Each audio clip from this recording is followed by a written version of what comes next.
अच्छा यार, हम आज का लेक्चर स्टार्ट कर रहे हैं।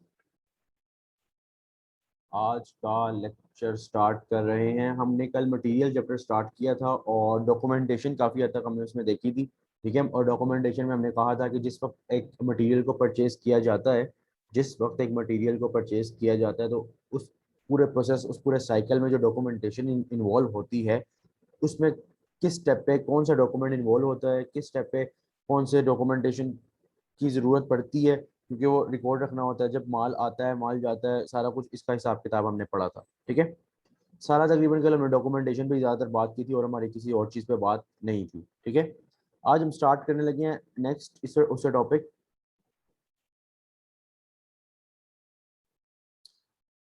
इससे अगले टॉपिक का जो नाम है, इससे अगले टॉपिक का जो नाम है, उसका नाम है रिकॉर्डिंग ऑफ मटेरियल।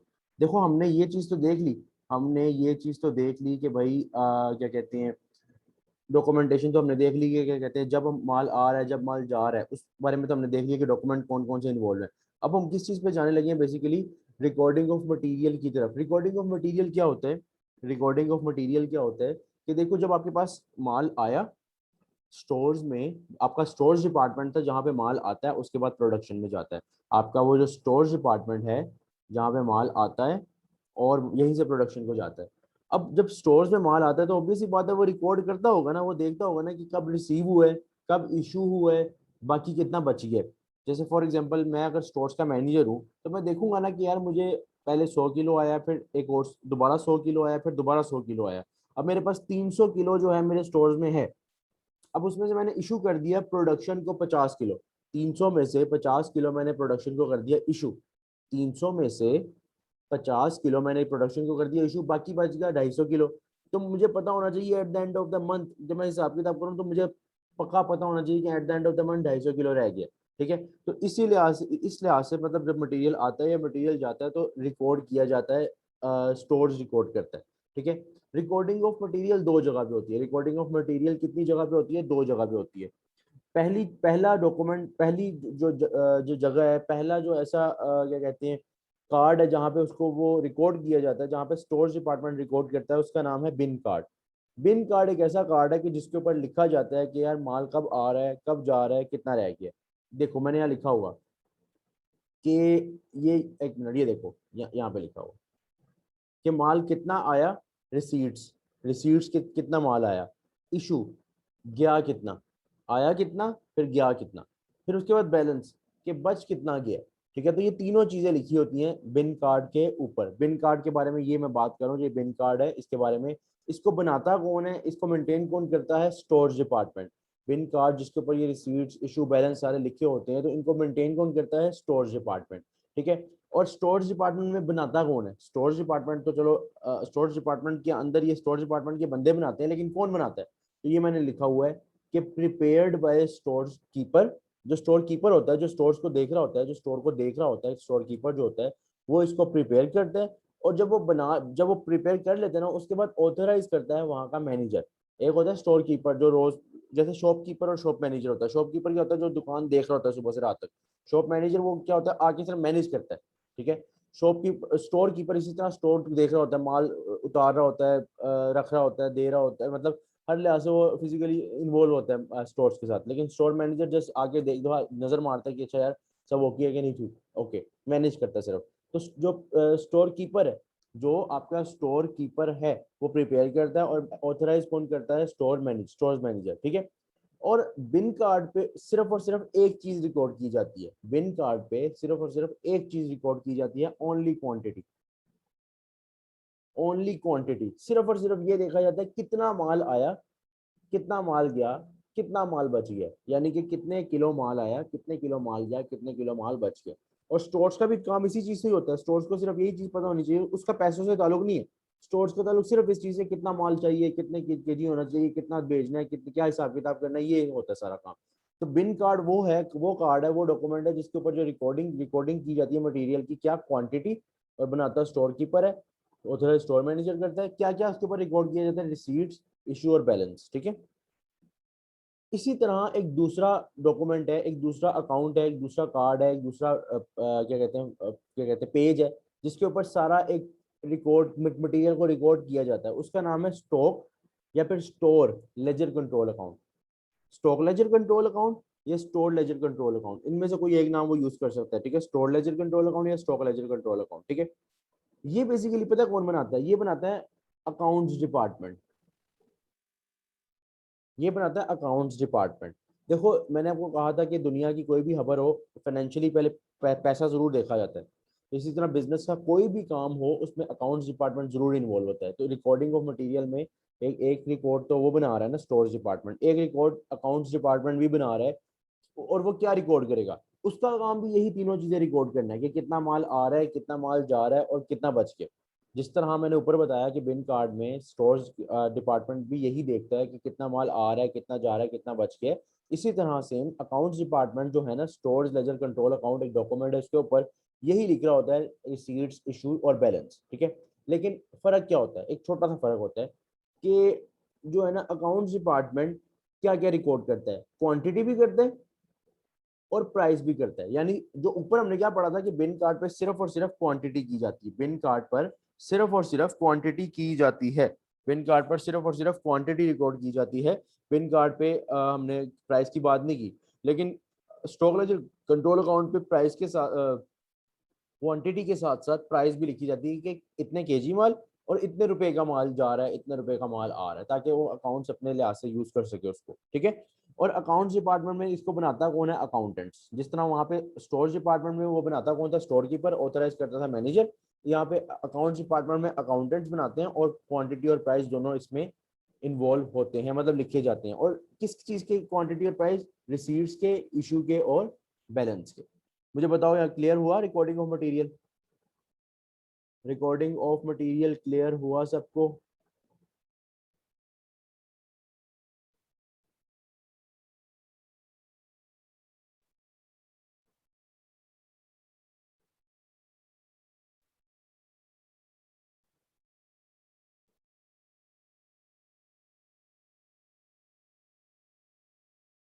अच्छा, अब देखो यार, अब हम अगला टॉपिक पढ़ने लगे हैं।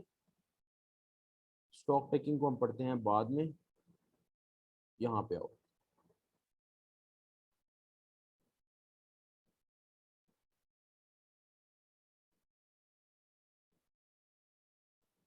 अगले टॉपिक का हमारा नाम है, अगले टॉपिक का नाम है ऑर्डरिंग स्टॉक।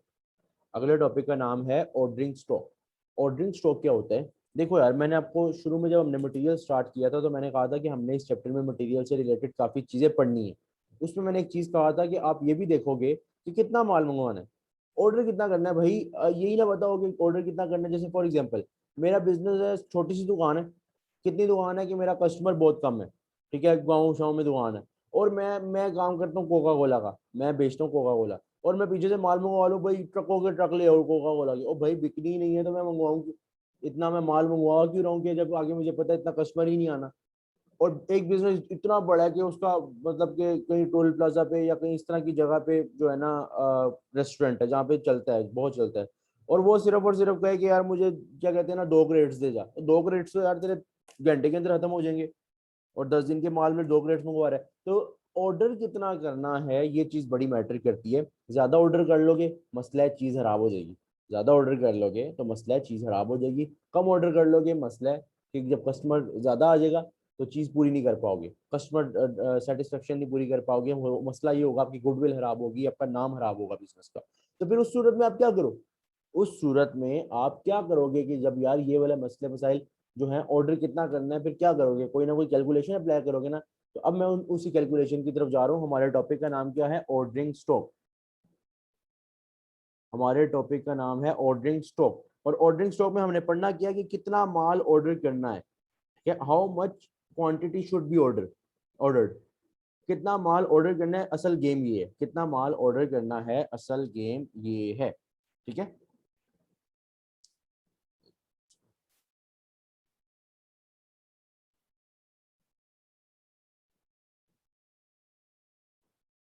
कितना माल ऑर्डर करना है, असल गेम सारी ये है। अब देखो यार, हाउ मच यूनिट्स या how much KGs should be order.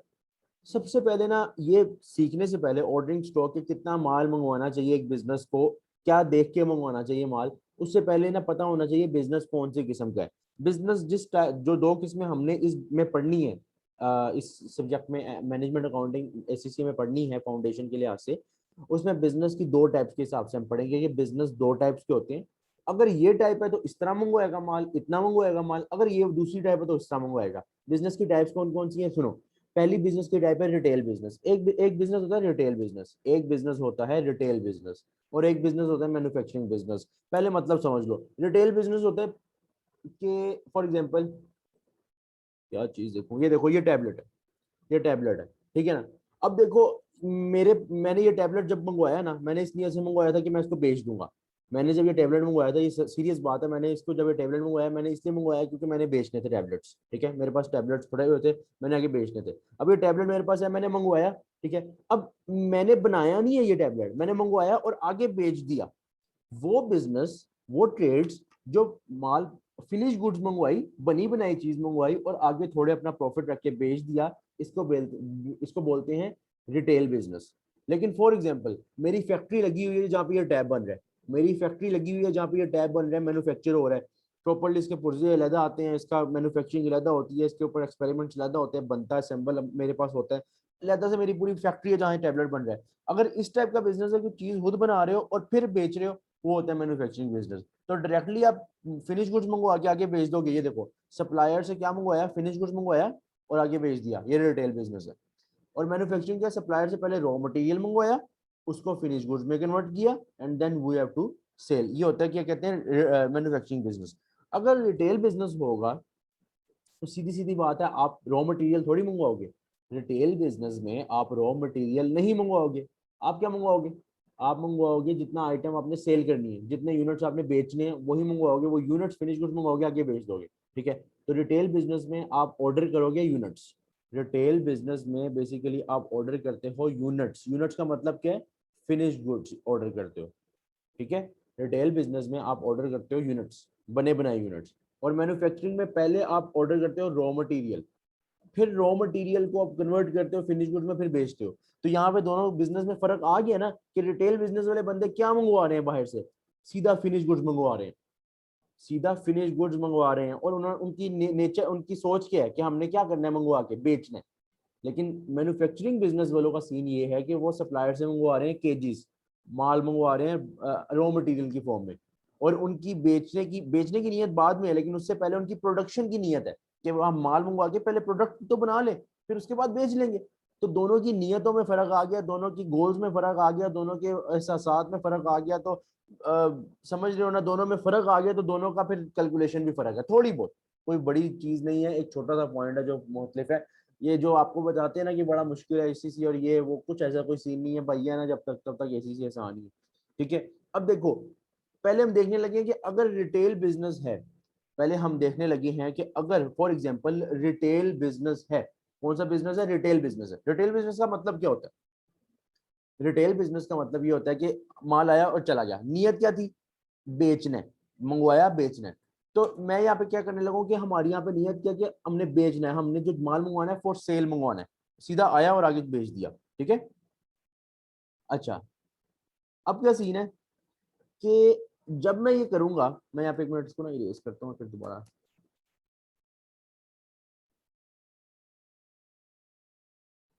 सबसे पहले मैं क्या देखूंगा, देखो मेरी बात सुनो, आप गौर से सुनना, आपका ये पक्का हो जाएगा। ये ऐसा कॉन्सेप्ट है जो इतना मिक्स होता है ना, MA1 MA2 F2 लेवल पे, F2 भी बच्चे कर लेते हैं, ऑर्डरिंग स्टॉक समझ नहीं आता। इस वजह से भाई की बात गौर से सुननी है, भाई ऐसा करवाएगा कि दिमाग के अंदर फिट कर देगा कि माल मंगवाना कितना है, ठीक है। अब देखो, आपके पास ना कस्टमर है 5, मैं हूँ, मैंने ये टैबलेट बेचने, मैंने टैबलेट बेचने हैं, और कस्टमर मेरे पास कितने हैं, 5। मुझे पता है कि 5 लोगों ने खरीदना है, मैं पीछे से 100 टैबलेट्स ही मंगवाऊंगा, मैं 5 मंगवा लूंगा, मैं 6 मंगवा लूंगा, चलो यार हो सकता है कोई कस्टमर ज्यादा आ जाए, ठीक है। मैं 7 मंगवा लूंगा, चलो समझ भी आती है, 100 या 200 तो नहीं मंगवाऊंगा। इसी तरह जब रिटेल बिजनेस माल मंगवाता है अपने लिए, तो वो सबसे पहली जो चीज देखते हैं ना, सबसे पहली चीज देखते हैं कि भाई मेरी सेल्स रिक्वायरमेंट कितनी है, मैं बेच कितना सकता हूँ, मेरी रिक्वायरमेंट ही कितनी है, मैं क्या चाह रहा हूँ, मैं कितने यूनिट्स बेचना चाह रहा हूँ। तो सेल्स रिक्वायरमेंट, अब एक बिजनेस है जो कि शर्ट्स बेचता है, जो क्या बेचता है, शर्ट्स बेचता है, कमीज बेचता है, ठीक है। उसको ना पास्ट डाटा से पता किया उसका महीने में ना 2000 जो है ना शर्ट्स बिक जाती हैं। 2000 उसकी बनी बनाई शर्ट्स वो जो खरीदते हैं वो बिक जाती है। तो सेल्स रिक्वायरमेंट तो हो गया 2000। सेल्स रिक्वायरमेंट उस बिजनेस का क्या क्या है, रिक्वायरमेंट कितनी है 2000 की, कि 2000 उसको लगता है कि बिक जाती है। ठीक है, और पिछला डाटा जो उसने उठाया एवरेज तौर पे 2000 उसकी शर्ट्स निकल रही थी, तो उसने 2000 यूनिट उसने सेल्स रिक्वायरमेंट। अच्छा, अब मेरी एक बात सुनो, अगर वो पूरे पूरे 2000 मंगवाता ना, जैसे मैंने टैब वाली एग्जांपल दी है कि मैं पूरे पूरे अगर 5 मंगवाऊंगा, हो सकता है कस्टमर एक नया आ जाए मुझे, मैं कहाँ से दूंगा। तो इसी तरह बिजनेस भी चाहता है कि यार एक इमरजेंसी स्टॉक भी तो हो हमारे पास, एक ऐसा इतना भी इन्वेंट्री थोड़ी बहुत ज्यादा तो हो। लाइक अगर 2000 सेल्स रिक्वायरमेंट है तो कुछ ऊपर अमाउंट हो ना, कि यार मैं थोड़ा और मंगवा लूं, मेरा हो सकता है बिजनेस जब बढ़े, हो सकता है 2200 बंदा आ जाए, मैं अगले 200 को किस तरह मैं माल दूंगा। तो उस सूरत में बिजनेस इमरजेंसी स्टॉक जो मंगवाता है उसको बोलते हैं क्लोजिंग स्टॉक। उसको बोलते हैं क्लोजिंग स्टॉक। क्लोजिंग स्टॉक का मतलब ये कि पूरे जनवरी में बेचने, और जनवरी के एंड पे माल ये 2000 खत्म ना हो जाए, क्लोजिंग स्टॉक थोड़ा बहुत मंगवा लूं एक इमरजेंसी कंडीशन के लिए, कि अगर 2000 मेरा, मैंने महीने के लिए 2000 मंगवाए हैं और 27 दिनों में मेरा 2000 खत्म हो जाता है, तो बाकी 3 दिन मैंने तो ऑर्डर करना ही नहीं, तो मसला हो जाएगा। तो क्लोजिंग स्टॉक के तौर पे फॉर एग्जाम्पल मैं कहता हूँ 500 मैं ना यूनिट्स और मंगवा लेता हूँ। क्लोजिंग स्टॉक के तौर पे मैं 500 यूनिट्स और मंगवा लेता हूँ। कोई नहीं यार, ऊपर नीचे हो जाता है, बिजनेस है आपका, कोई आप फ्यूचर कोई प्रेडिक्ट करके, एक्चुअल फ्यूचर थोड़ी प्रेडिक्ट करके बैठे हुए। ठीक है। अच्छा, हुसैन ने सवाल पूछा कि क्लोजिंग स्टॉक पिछले महीने का नहीं होता, ना ना ना ना ना। क्लोजिंग इस महीने के हिसाब से देखो तो अप्रैल चल रहा है ना, अप्रैल का क्लोजिंग स्टॉक अप्रैल के एंड पे होगा। पिछले महीने का जो क्लोजिंग होगा ना वो इस महीने का ओपनिंग होगा। हुसैन देखो, मार्च में मेरे पास जो बच गया होगा ना, मार्च का जो क्लोजिंग स्टॉक बच गया होगा वो अप्रैल में आ गया है, वो ओपनिंग होगा। अप्रैल का क्लोजिंग स्टॉक अप्रैल के एंड पे होगा। सही है ना, ये हिसाब है। अब देखो, यानी कि मैंने रख लिया इमरजेंसी स्टॉक, तो 2000 प्लस 500 कितना, 2500 मेरे पास मैंने माल ऑर्डर करना चाह रहा हूँ, मेरा दिल कर रहा है मैं 2500 मंगवाऊं। मतलब टोटल मेरी रिक्वायरमेंट कितनी है, टोटल मेरी रिक्वायरमेंट है भाई 2500 की।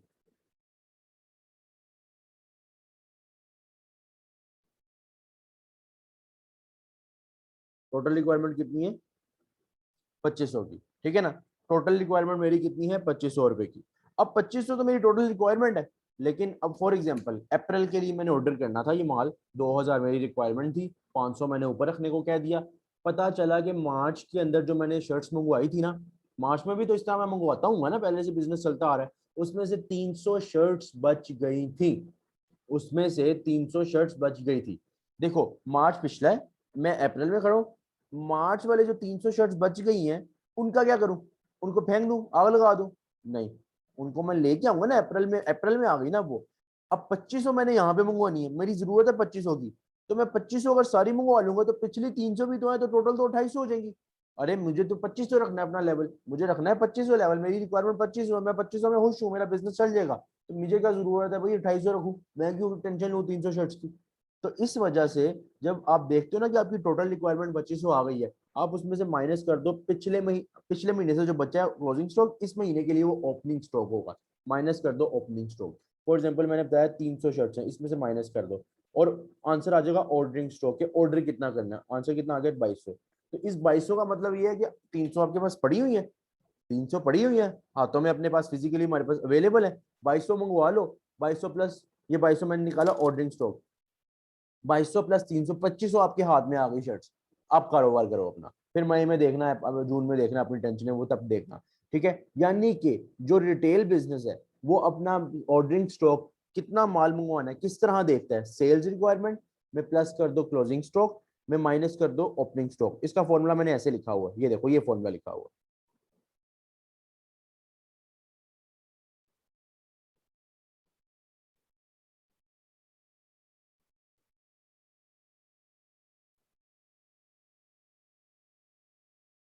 ये देखो, ये मैंने क्या लिखा हुआ है, मैंने क्या लिखा हुआ है, ऑर्डरिंग स्टॉक, ऑर्डरिंग स्टॉक, ये मैंने ऑर्डरिंग स्टॉक लिखा हुआ है, ओपनिंग स्टॉक नहीं लिखा हुआ। ऑर्डरिंग स्टॉक कितना होना चाहिए रिटेल बिजनेस में, सेल्स की रिक्वायरमेंट, मतलब सेल्स नहीं, सेल्स की रिक्वायरमेंट जो है प्लस क्लोजिंग स्टॉक, ठीक है, माइनस ओपनिंग स्टॉक, तो आपके पास वो अमाउंट आ जाएगी जो एक रिटेल बिजनेस को मंगवानी चाहिए, ना इससे ज्यादा ना इससे कम।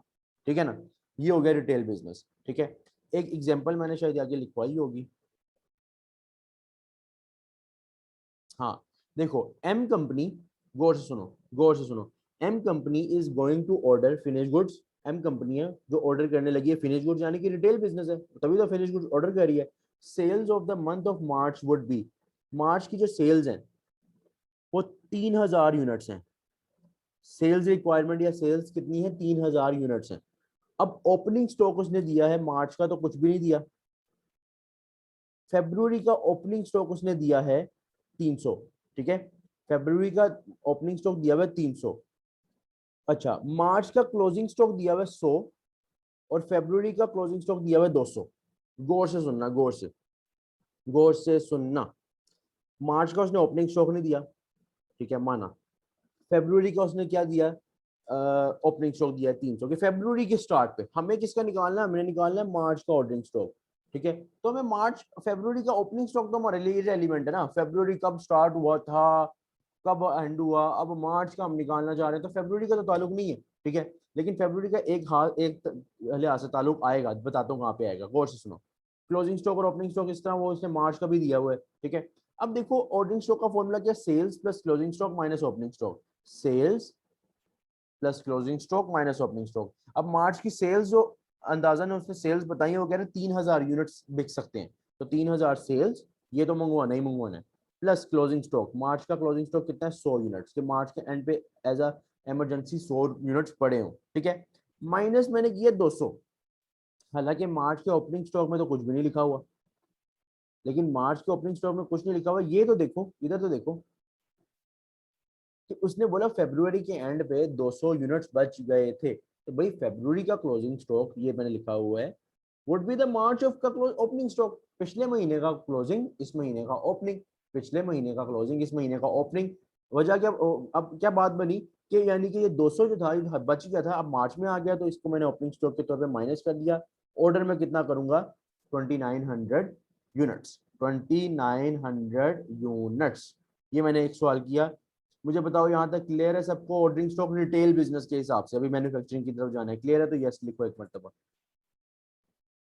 क्लियर है तो यस लिखो एक मरतबा। किसी ने कोई क्वेश्चन पूछना हो तो पूछ ले।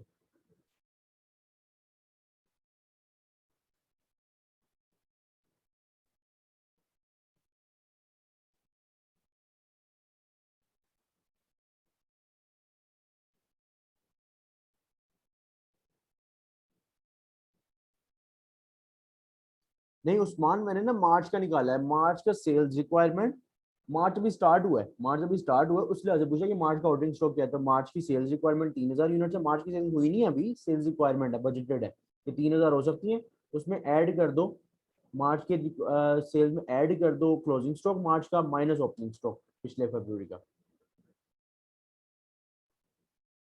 फैसल देखो मैंने क्या समझाया, फैसल देखो मैंने ये कहा कि जो रिटेल बिजनेस है जब वो ऑर्डर करता है माल को तो वो निकालेगा माल के कितना माल मंगवाना है, ठीक है, जो कि ऑर्डरिंग स्टॉक टॉपिक है। इसका फॉर्मूला क्या है कि आप सेल्स को, नहीं नहीं, हाँ बिल्कुल ठीक है, वो क्लोजिंग स्टॉक कभी आप अंदाजा लगाते हो, अभी आप बैठ के ना बजट बनाते हो कि यार हमें कम इमरजेंसी तौर पे 200 का 200 रुपए 200 केजी 200 यूनिट्स मंगवाने हैं मजीद, सिर्फ 3000। देखो मैं आज फॉर एग्जांपल, फैसल आप भी सुनो, उस्मान आप भी सुनो, मैं आज है 1 मार्च, आज क्या है 1 मार्च, जेन में बनाओ आज 1 मार्च है, मैं बिजनेस कर रहा हूँ, शर्ट्स बेच रहा हूँ, ठीक है, मैंने ये किया, आज बैठ के सोचा कि मेरी कितनी सेल हो जाएगी, ठीक है, कितनी सेल हो जाएगी मार्च के अंदर, अभी हुई नहीं है, मैं अंदाजे से पता चला मेरी सेल हो जाएगी 3000 यूनिट्स, ये वो वाली सेल है, पहली बात। उसके बाद मैंने कहा कि यार अगर मैं पूरे पूरे 3000 आज मंगवाऊंगा मार्च के अंदर, मार्च के स्टार्ट पे अगर मैं 3000 मंगवाता हूँ तो ये तो मसला हो जाएगा, मार्च के स्टार्ट पे अगर 3000 मंगवाता हूँ ये मसला हो जाएगा, मुझे थोड़ा सा ज्यादा यूनिट्स मंगवाने चाहिए। वो जो थोड़े से ज्यादा इमरजेंसी केस के लिए मैंने यूनिट्स बनाए उसको बोलते हैं कि मार्च के एंड का क्लोजिंग स्टॉक, कि मार्च के लिए क्लोजिंग स्टॉक के एंड पे इतना माल मेरे पास पड़ा हो, ताकि अगर एंड पे ये 3000 खत्म हो जाए तो मेरे पास बाकी ये ना हो कि मैं वेला बैठ जाऊँ, मेरे पास थोड़ा बहुत पड़ा हो, वो है मेरे पास 100, वो है मेरे पास 100 कि एक्स्ट्रा 3000 के ऊपर एक्स्ट्रा थोड़ा बहुत इमरजेंसी के लिए, माइनस फेब्रुवरी से जो बच गया मेरे पास माल, फेब्रुवरी का माल मेरे पास जो बच गया वो 200 यूनिट्स मेरे पास फेब्रुवरी के बच गए थे, जो फेब्रुवरी का क्लोजिंग जो बच गया वो इस साल का इस महीने का ओपनिंग होगा ना मार्च का, इसमें से माइनस कर दो, क्योंकि 200 दोबारा 200 पड़े हुए हैं तो फिर 200 क्यों मंगवाने, तो माइनस 200 कर दिया। तो आंसर आ गया कि 2900 यूनिट्स अगर मैं मंगवाऊंगा तो ये मेरा इतना मैं ऑर्डर करूंगा तो मैं मार्च के महीने में बिजनेस चला सकता हूँ। मार्च के महीने का माल मैंने मंगवाया 2900। ये बात है। ठीक है फैसल और उस्मान। तो ये ना क्लोजिंग स्टॉक, ये सेल्स रिक्वायरमेंट ही बजटेड होती है। पास्ट आप प्रीवियस डाटा देख के ना, प्रीवियस डाटा देख के एक अंदाजे से कहते हो कि अच्छा ये सेल्स रिक्वायरमेंट इतनी हो सकती है, और क्या कहते हैं, और क्लोजिंग स्टॉक इतना रखना है। और अंदाजा देखो ना, एक बिजनेस आप रेगुलरली कर रहे हो, आपको अंदाजा हो जाएगा कि यार मुझे एक क्लोजिंग के तौर पे 500 यूनिट्स रखने हैं या 200 रखने हैं, जितने भी रखने हैं। बिजनेस टू बिजनेस डिपेंड करता है ना, आपका बिजनेस पे जितनी ग्रिप है आपको पता होगा कि मैं इतने इस महीने में इतनी सेल कर लूंगा। ये हिसाब, टारगेट्स वगैरह आपको पता ही होते हैं, ये हिसाब। ठीक है ना। अच्छा, अब यार हम जाने लगे हैं, अब गौर से सुनना। अब हम जाने लगे हैं टुवर्ड्स द बिजनेस जो मैन्युफैक्चर करता है। अब हम उस बिजनेस की तरफ जाने लगे हैं जो मैन्युफैक्चरिंग बिजनेस है। अब मैन्युफैक्चरिंग बिजनेस इस नियत से नहीं मंगवाता, मैन्युफैक्चरिंग बिजनेस इस नियत से नहीं मंगवाता माल कि उसने बेचना है। उसकी पहली नियत होती है कि उसने बनाना है। मैन्युफैक्चरिंग बिजनेस जब भी माल मंगवाता है, पहली बात तो मैन्युफैक्चरिंग बिजनेस यूनिट से मंगवाता है, रॉ मटेरियल मंगवाता है। पहली बात तो वो रॉ मटेरियल मंगवाता है। दूसरी बात वो प्रोडक्शन के लिए मंगवाता है। पहले वो प्रोडक्शन करता है, पहले वो प्रोडक्शन करते हैं। ठीक है, पहले उसका काम होता है प्रोडक्शन, उसके बाद जब वो बन जाए फिर सेल करता है। तो पहली नियत होती है प्रोडक्शन। यानी कि इसमें यानी कि इसमें क्या कहते हैं, सजील ये ना सबका है, मतलब MA1 MA2 F2 तीनों में है मैन्युफैक्चरिंग बिजनेस, ये वाला केस। और मटेरियल का सारा जो बेसिक है सब में है। ठीक है। अच्छा, अब इसके अंदर क्या मैन्युफैक्चरिंग बिजनेस में क्या सीन है, इसमें वो ये नहीं देखेगा कि उसने बेचने कितने हैं। रिटेल वाले बंदे ने माल मंगवाते हुए, यूनिट्स मंगवाते हुए ये देखा था कि उसकी सेल्स की रिक्वायरमेंट क्या है। यहाँ पे ये नहीं देखेगा। जो बिजनेस कर रहा होगा ना मैन्युफैक्चरिंग, वो ये देखेगा कि उसने बनाने कितने, उसने बनाने कितने, क्योंकि उसका काम पहले बनाना है, उसके बाद वो बेचेगा। तो मैन्युफैक्चरिंग वाला बिजनेस कभी भी सेल्स रिक्वायरमेंट से बात नहीं शुरू करेगा, वो प्रोडक्शन रिक्वायरमेंट से शुरू करेगा कि प्रोडक्शन कितनी मैंने करनी है, प्रोडक्शन के लिए कितने केजीज मुझे चाहिए। ठीक है। अब एक बिजनेस है जो क्या कहते हैं, टैबलेट्स बनाता है। ठीक है। अब टैबलेट्स के लिए उसको चाहिए बॉडी, ये जो प्लास्टिक बॉडी होती है टैबलेट्स की, वो उसके लिए उसको चाहिए बॉडी। ठीक है। उसने क्या किया, उसको पता चला कि यार मुझे जितने मैंने टैबलेट्स मंगवाने हैं ना, जितने मैंने टैबलेट्स बनाने हैं, उस लिहाज से, क्योंकि वो डायरेक्टली टैबलेट्स ही मंगवाएगा, वो बॉडी अलग मंगवाएगा, स्क्रीन मंगवाएगा, सब कुछ। उसने बॉडी मंगवाई। अभी फिलहाल हम प्लास्टिक बॉडी की बात करें। ठीक है, उसने उसकी बॉडी मंगवाई। अब क्या सीन है कि वो ये देखेगा कि प्रोडक्शन की रिक्वायरमेंट कितनी है। प्रोडक्शन रिक्वायरमेंट इतनी है कि जो बॉडी है ना, वो 2000 केजी लगेगी। 2000 केजी प्लास्टिक लगेगा। 2000 केजी का प्लास्टिक लगेगा, जितनी हमारी रिक्वायरमेंट है उसके मुताबिक 2000 केजी का प्लास्टिक लगेगा। 2000 केजी का प्लास्टिक लगेगा। अच्छा, अगर फॉर एग्जांपल आपको यहाँ पे, अगर फॉर एग्जांपल ये मैंने क्या लिखा है, प्रोडक्शन रिक्वायरमेंट केजीज में, मैंने यूनिट्स नहीं लिखे कि प्रोडक्शन यूनिट्स नहीं लिखे, प्रोडक्शन रिक्वायरमेंट लिखे। कभी कभार क्वेश्चन में ये होता है, कभी कभार क्वेश्चन में उसने आपको प्रोडक्शन रिक्वायरमेंट की जगह ना, प्रोडक्शन रिक्वायरमेंट का मतलब केजीज की जगह ना यूनिट्स दे दिए होते हैं कि उन्होंने इतने बनाने हैं यूनिट्स। अब हम ये सवाल जो है ना, रॉ मटेरियल ऑर्डरिंग स्टॉक मंगवाना कितने, ये हमने निकालना होता है केजीज में, क्योंकि मैन्युफैक्चरिंग बिजनेस है। अब केजीज में अगर निकालना है तो प्रोडक्शन रिक्वायरमेंट भी केजीज में होना जरूरी है। तो अगर केजी में नहीं होती ना, तो यूनिट्स दिए होते हैं, तो फिर ये पहले फॉर्मूला लगाते हो ये निकालने के लिए। ठीक है। फॉर प्रोडक्शन यूनिट क्या है, प्रोडक्शन यूनिट क्या है, देखो प्रोडक्शन यूनिट फॉर एग्जांपल है 1000 यूनिट्स, कि 1000 यूनिट्स बनाने हैं, एक यूनिट के ऊपर 2 रुपए 2 केजी लगने हैं, एक यूनिट के ऊपर 2 केजी लगने हैं। तो 1000 × 2 में भी 2000 केजी आया हो। 1000 यूनिट्स बनाने, ये बनाने प्रोडक्शन यूनिट्स है, सेल्स यूनिट्स नहीं है, प्रोडक्शन यूनिट्स ही है। लेकिन हमें फॉर्मूला के अंदर यूनिट्स नहीं लिखने, हमने केजीज लिखने। तो 1000 यूनिट्स, ठीक है, multiply 2 KG per unit, quantity per unit. तो हमें पता चल जाएगा कि एक क्या कहते हैं यूनिट पर इतने केजीज लगने हैं। टोटल यूनिट जितने बनाने हैं उसको मल्टीप्लाई कर दो क्वांटिटी पर यूनिट पे, हमें टोटल केजीज पता चल जाएंगे जो एक बिजनेस की रिक्वायरमेंट है। ये निकले प्रोडक्शन रिक्वायरमेंट, प्रोडक्शन की इतना बनाने के लिए चाहिए। लेकिन अगर फॉर एग्जाम्पल एक बिजनेस जिसको 2000 केजी का रॉ मटेरियल चाहिए, और वो पूरा का पूरा 2000 केजी मंगवा ले, तो वो तो मसला पड़ जाएगा ना। हो सकता है उसको थोड़ा ज्यादा जरूरत पड़ जाए, उसको 2500, उसको फॉर एग्जाम्पल 100 200 उसको केजी ज्यादा चाहिए हो, उस वक्त वो क्या करेगा, उस वक्त वो क्या करेगा कि क्या कहते हैं, उसको इस महीने के अंदर प्रोडक्शन करनी थी, उसके लिए उसको 2000 केजी चाहिए थे। पता चला कि महीना भी पूरा नहीं हुआ, 2000 केजी पूरे हो गए हैं। महीना पूरा नहीं हुआ, 2000 केजी पूरे हो गए हैं। अब प्रोडक्शन कहाँ से करे? तो इसी तरह सेम लाइक रिटेल बिजनेस, इसमें भी क्या होगा कि फिर वो क्लोजिंग स्टॉक ऐड करेगा, लेकिन रॉ मटेरियल का क्लोजिंग स्टॉक, यानी कि अगर वो 2000 मंगवाना चाह रहा है ना, तो वो 2000 नहीं मंगवाएगा। उसने ऊपर क्या रखा कि 400 में एक्स्ट्रा मंगवा लूंगा इमरजेंसी केस के लिए, जैसे ऊपर वाला केस था। ऊपर तो यूनिट्स मंगवाएगा ना, यहाँ पे रॉ मटेरियल मंगवाएगा। यहाँ पे जैसे प्लास्टिक मंगवाएगा, प्लास्टिक 2000 केजी मंगवाया और 400 एक्स्ट्रा मंगवा लिया, उसको वो क्या बोलेगा? क्लोजिंग स्टॉक, क्योंकि वो at the end of the period उसके पास होंगे वो 400। अगर वो कहीं यूज हो जाते तो गुड है, अगर नहीं यूज होते तो अगले महीने ट्रांसफर हो जाएंगे, वो मसला नहीं होता क्लोजिंग स्टॉक का। यानी कि टोटल रिक्वायरमेंट कितनी है बिजनेस की? 2400 केजी। गौर से सुनो, टोटली जो है ना, एक बिजनेस जो 2000 केजी चाह रहा है कि मेरे पास माल आए, मैं प्रोडक्शन करूं, 400 उसने इमरजेंसी के लिए रखा। टोटल उसकी रिक्वायरमेंट कितनी है कि उसके हाथ में कितने केजीज हों? 2400 केजीज हों उसके हाथ में। ये उसका जो प्रोडक्शन का बंदा है, उसका दिल कर रहा है कि यार मैं महीना, दिल नहीं कर रहा, उसने हिसाब किताब लगाया, दिल थोड़ी कर रहा है, दिल थोड़ी करता किसी का काम करने को। अच्छा, तो क्या कहते हैं, वो उसके मुताबिक, उसकी रिपोर्ट के मुताबिक क्या हिसाब किताब है कि 2400 जो है ना, 2400 यूनिट जो हैं, 2400 केजीज जो है उसको चाहिए। ठीक है, टोटल रिक्वायरमेंट है। लेकिन हो सकता है कि फॉर एग्जांपल, किधर गया पेन, हो सकता है कि क्या कहते हैं, आपके पास जो पिछले महीने का थोड़ा बहुत बच गया हो केजीज, पिछले महीने के थोड़े बहुत केजीज आपके पास बच गए हो। अब पिछले महीने के केजीज का मतलब क्या होता है? पिछले महीने के केजीज का मतलब कि अगर अप्रैल का आप निकाल रहे हो, तो मार्च का, अप्रैल का अगर आप निकाल रहे हो, तो मार्च में भी तो कुछ आपने मंगवाए होंगे ना केजीज। उसमें फॉर एग्जाम्पल देखो 300 केजीज बच गए हैं, मार्च के 300 केजीज बच गए हैं। अब 300 केजी प्लास्टिक पड़ा हुआ है आपके पास, आप फेंक थोड़ी दोगे। ऑब्वियसली आप अगले महीने अप्रैल के लिए ले आओगे ना उसको, अप्रैल में यूज करोगे उसको।